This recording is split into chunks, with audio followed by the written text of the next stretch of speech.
हम अपनी जान को अपनी जान कहते हैं, हम अपनी जान को अपनी जान कहते हैं। मोहब्बत की इसी माटी को हिंदुस्तान कहते हैं। जो दुनिया में सुनाई दे उसे कहते हैं खामोशी, जो दुनिया में सुनाई दे उसे कहते हैं खामोशी, और जो आंखों में दिखाई दे उसे तूफान कहते हैं।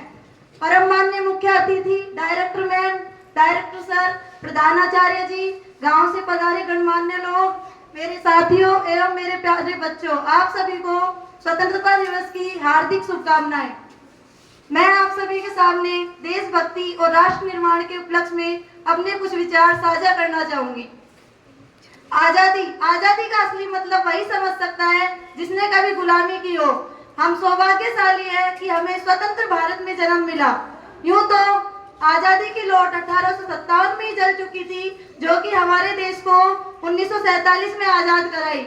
प्राचीन मध्यकालीन और वर्तमान भारत के उदाहरणों से मैं यह स्पष्ट करना चाहूंगी कि जब हम फिरंगियों के फेरे में फंस चुके थे तो रंग दे बसंती चोला की एक आवाज से टोले के टोले उमड़ आते थे, और उनके इनकलाब और वंदे मातरम नारों जैसे उनके नारों से खून में आ जाने वाला 5-5 डिग्री का तूफान अंग्रेजी शासन की जड़ें हिला दिया करता था।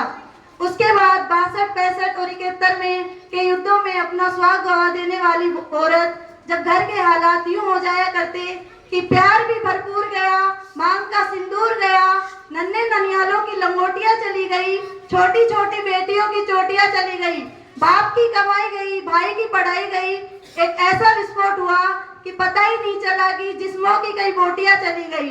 और आपके लिए तो एक आदमी मरा है साहब, मेरे घर की तो रोटियां ही चली गई, मेरे घर की तो रोटियां ही चली गई। और उस समय देश बलिदान मांगता था, देश कुछ कर जाने को, मर जाने को, मिट जाने को कहता था। परंतु आज देश, मेरे विचारों में, यदि कोई व्यक्ति अपने काम पूरी मेहनत, पूरी ईमानदारी और पूरी लगन से करता है तो वही सबसे बड़ा देशभक्त होता है।